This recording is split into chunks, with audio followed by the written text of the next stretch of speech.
Okay, so we're going to move on to chapter 2.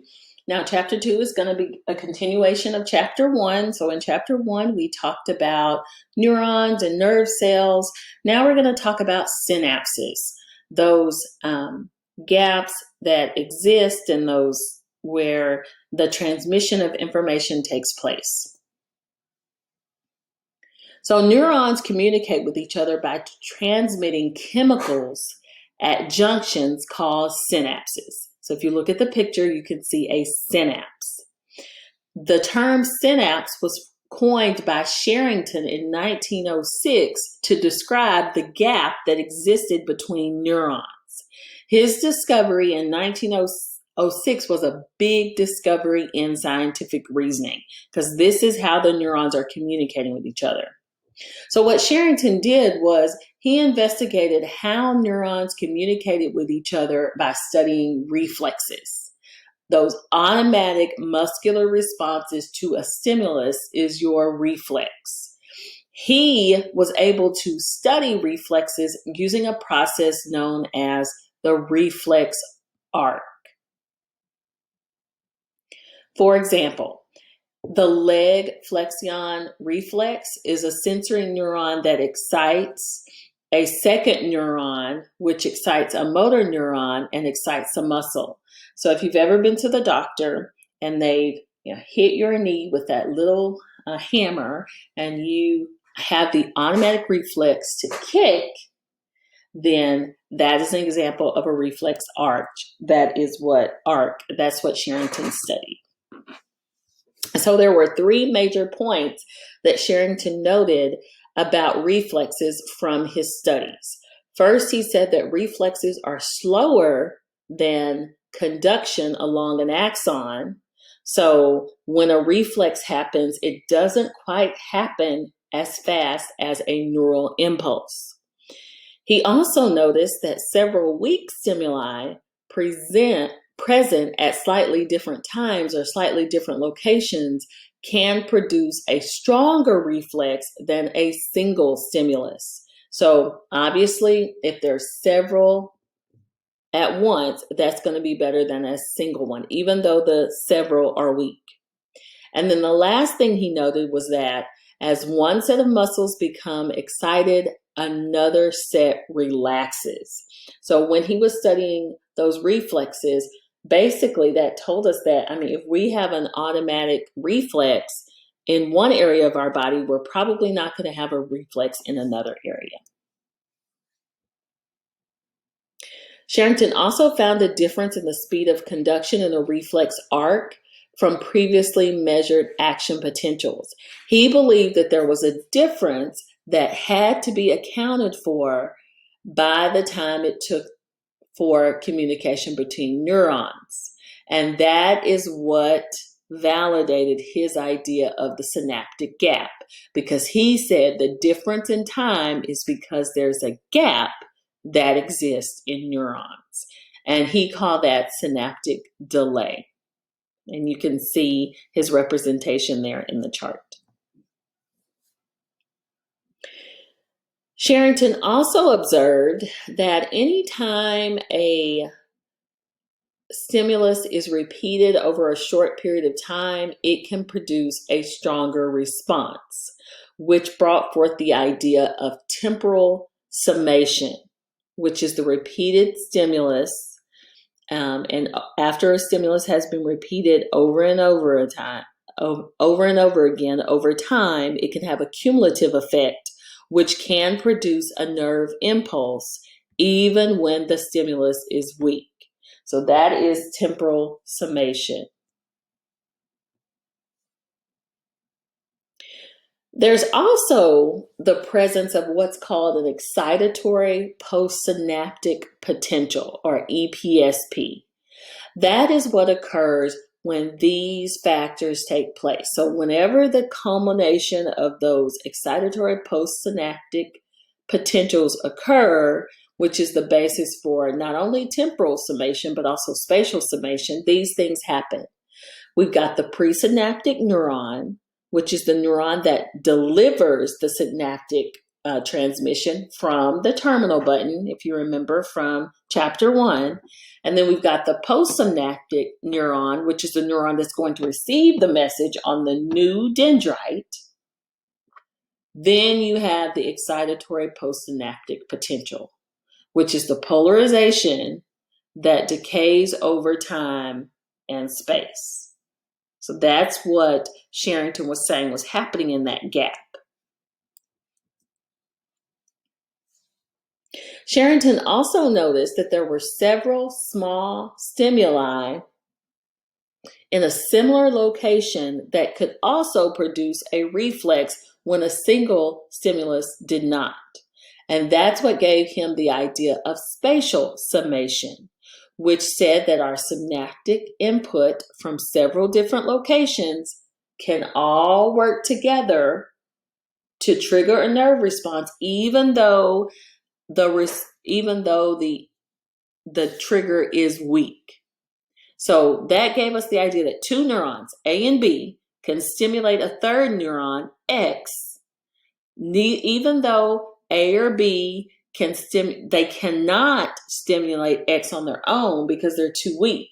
But if they work together, they can both stimulate X and then excite the neuron. Does that make sense? So he came up with this idea of spatial summation with all of these neurons working together to create an action potential. Now, spatial summation is important because it's critical to brain functioning. Each neuron can receive many incoming axons that frequently produce a synchronized response.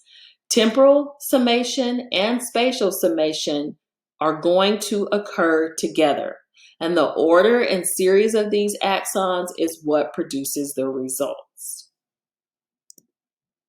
Here's a diagram that's located in your book to kind of show you the effects of summation, of both temporal and spatial summation.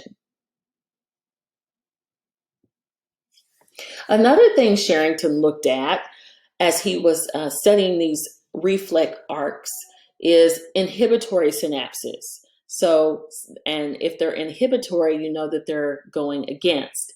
He noticed that during the reflex, the leg of a dog that was pinched retracted while the other three legs were extended. And this is what suggested to him that interneurons, those neurons that exist between motor and sensory neurons and help connect them in the spinal cord, they can send an excitatory message to the flexor muscles in one leg, and an inhibitory message can be sent to the other three legs. This created the idea of what Sherrington called the inhibitory postsynaptic potential, or the IPSP, which is the temporary hyperpolarization of the membrane. This is going to occur anytime synaptic input occurs and opens the gate of the spinal cord for a positively charged potassium ion to leave the cell, or a negatively charged chloride ion to enter the cell. It kind of serves as a brake to suppress the excitation, because if it is inhibitory, it is stopping something from moving. So what is the relationship between excitatory and inhibitory and action potentials? So what Sherrington said is that synapses produce an on and off response, and they can vary in their duration and effects. So the effects of two synapses at the same time can be more than double the effect of another. So these things are going to work together, and the diagram shows you what a possible wiring of how those synapses could work together, even though some are excitatory, some are inhibitory, to create those action potentials. Now, there's also something called spontaneous firing, and that means that occasionally an action potential can occur even though there's not synaptic input. So your spontaneous firing rate is the periodic production of an action potential despite any synaptic input. So excitatory postsynaptics can increase the number of action potentials above the spontaneous firing rate, whereas your inhibitory will decrease the number of action potentials below the spontaneous firing rate. Because if it's excitatory, it's going to increase. If it's an inhibitory, it's going to decrease.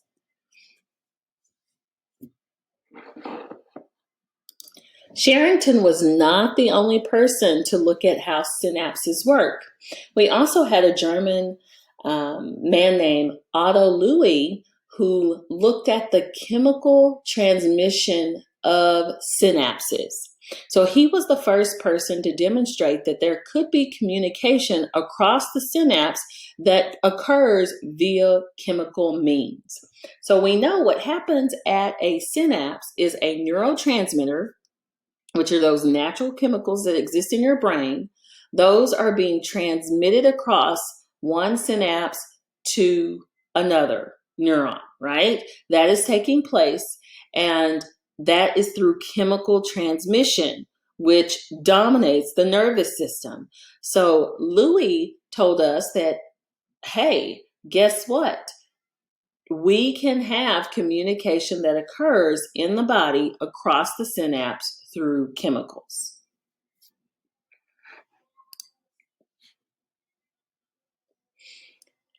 That led to researchers finding that most of the communication that occurs in the body occurs through chemical processes.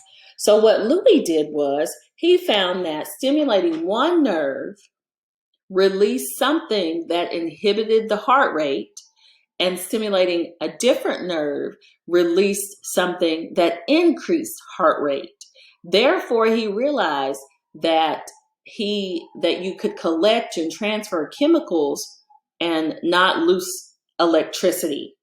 So obviously that there are some nerves that are going to be responsible for being inhibitory, and some that are going to be responsible for excitatory functions.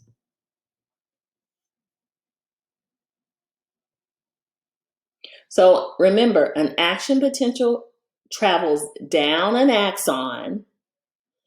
A neuron is going to synthesize those chemicals that serve as neurotransmitters, and those molecules will diffuse across the cleft and attach to receptors at the postsynaptic neuron in order for your body to continue to function the way it should. So if you take a look at the picture, here we have the dendrite of one axon along with the terminal button of another axon. The neurotransmitter molecules are separate from the receptors. You can see those little yellow neurotransmitters. They can be taken back up into the presynaptic neuron for recycling or getting rid of them. If you look there, they can go back in.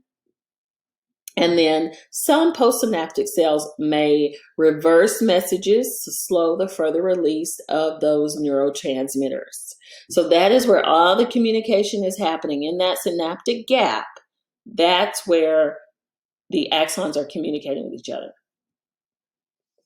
So now let's talk about a few of the neurons. And I want you to make sure that you pay very close attention to this chart. It's table 2.1. In your textbook, I would make sure that I understand and know all of this information because it lists the neurotransmitters that are in your body, not just the neurotransmitters that are responsible for psychological disorders and things like that, but all of the neurotransmitters that help your body function. So you will need, if you notice from this chart that we're looking at, most neurotransmitters are made up of amino acids. There are obviously some that are not, but many of them are. Neurons are going to synthesize neurotransmitters and other chemicals from substances provided by your diet. For example, acetylcholine can synthesize from choline, which is found in milk, eggs, and nuts. Tryptophan is kind of a precursor for serotonin. So if you wanted to improve your mood, you would need to decrease your consumption of phenylalanine containing foods you consume. Catecholamines are going to contain a group of amino acids such as epinephrine, norepinephrine, and also dopamine.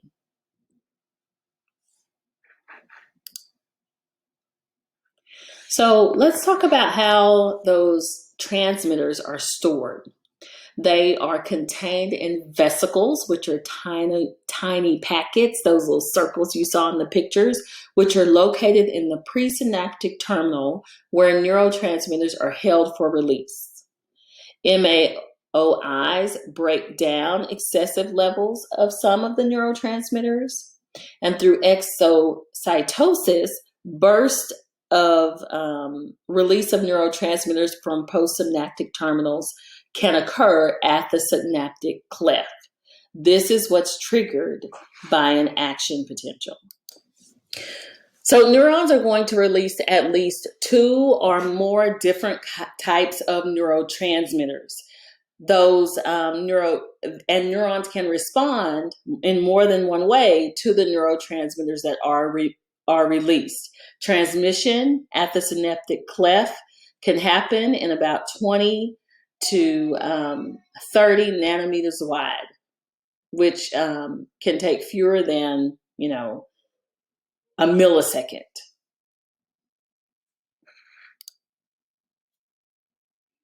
So the effect of a neurotransmitter, what happens as a result of it, is all going to depend on the receptor at the postsynaptic cell. So that's going to determine what occurs in the neurotransmitter. Transmitter gated or channels are controlled by the neurotransmitter. You can have ionic effects, and these are effects that occur when a neurotransmitter attaches to a receptor and immediately opens an ion channel. Those effects will happen very quickly and can be long-lasting. Most ionotropic effects are going to rely on the neurotransmitters glutamate or GABA. You can also have metabolotropic effects as well. These occur when neurotransmitters attach to a receptor and initiate a sequence that's slower and longer lasting. Those metabotropic synapses may use neurotransmitters like dopamine, norepinephrine, serotonin, and then sometimes glutamate and GABA. Also, when it comes to metabotropic effects, when a neurotransmitter attaches to those metabotropic receptors, it binds the receptor protein that goes through the membrane. That can impact behaviors such as your ability to activate your senses and taste and smell and have pain and arousal and motivation.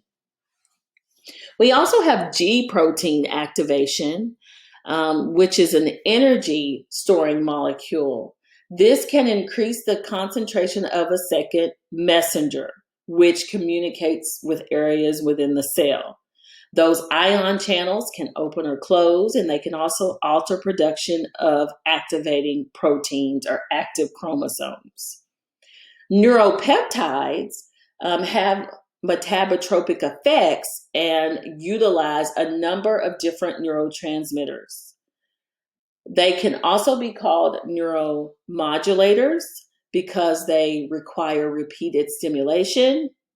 They trigger other neurons to release some neuropeptide, and they are primarily released from dendrites. Those neuropeptides are going to be primarily released from the dendrites, and they can affect other areas as well. Now, when it comes to binding to receptors at the postsynaptic receptor site, many hallucinogenic drugs are going to distort your perception. That's why they are called hallucinogens. They chemically resemble serotonin in their molecular structure, something like LSD, and they are going to stimulate those serotonin. Remember, that's your mood neurotransmitter, those type A to 2A receptors at inappropriate times or for longer duration. That's where the hallucinations come in. And nicotine can trigger the release of dopamine stimulation. Opiate drugs and endorphins, opiates are going to attach to a specific receptor in the brain. They are going to produce certain neuropeptides known as endorphins. Remember, the endorphins are going to give you the energy. And those opiate drugs are going to exert their effects by binding to the same receptors as endorphins so that it produces like that pain-killing effect.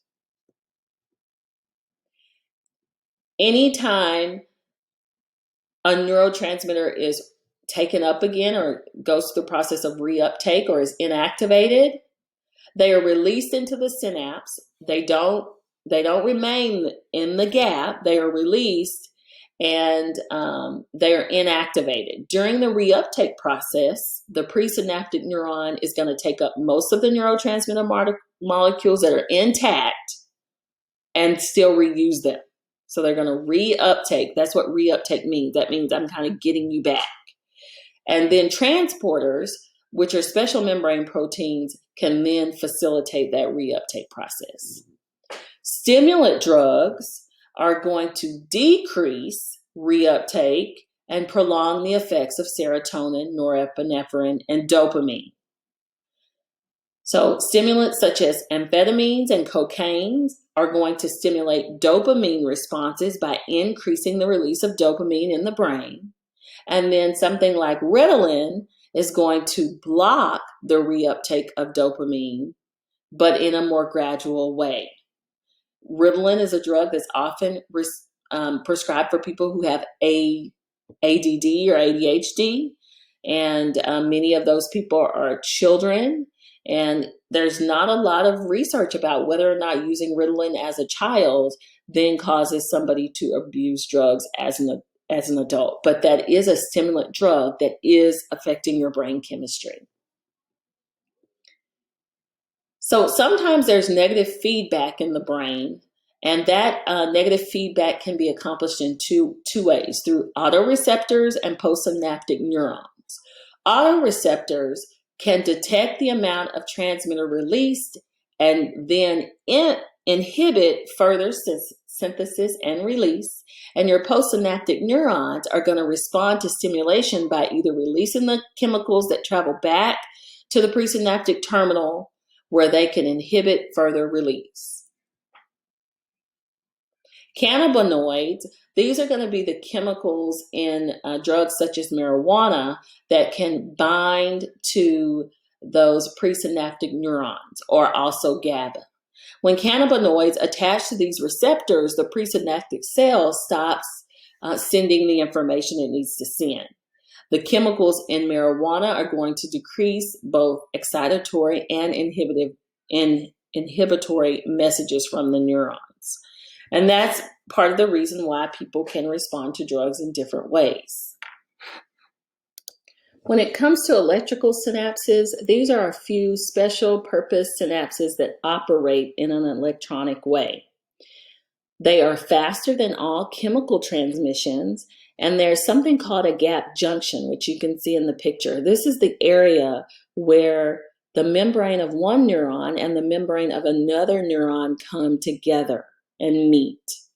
Depolarization occurs in both cells, resulting in the two neurons acting as if they were one. Hormones are chemicals that are secreted by the glands and other cells within your body. They are produced by the endocrine glands. As we discussed in chapter 1, these are going to be important for triggering long-lasting changes in multiple parts of your body. So here's a list of hormones that exist in your body. Make sure that you are familiar with the major hormones and the organ that's associated with it, and then also the function. You'll see a few questions about that. Proteins and peptides are composed of chains of amino acids. Proteins are longer chains and amino acids are a little bit shorter. These attach to membrane receptors where they activate and send messenger messages. The pituitary gland and the hypothalamus are important for the release of hormones. Attached to the hypothalamus is the anterior pituitary and the posterior pituitary. The anterior pituitary gland is composed of glandular tissue, which releases and inhibits hormones in the anterior pituitary. The posterior pituitary is composed of neural tissue, and that produces oxytocin and releases that information into your neural signals. It's important to maintain your hormone levels because that is what keeps your body sort of in homeostasis. So the hypothalamus helps maintain and keep things constantly circulating through the negative feedback system. Your body has the thyroid stimulating hormone, which releases hormones and thyroids for your hormone levels. So that is everything that you need to know about synapses. There are a number of activities in your textbook that I hope that you guys will practice on before you take your test, just to make sure that you understand how the various parts of the synapse work.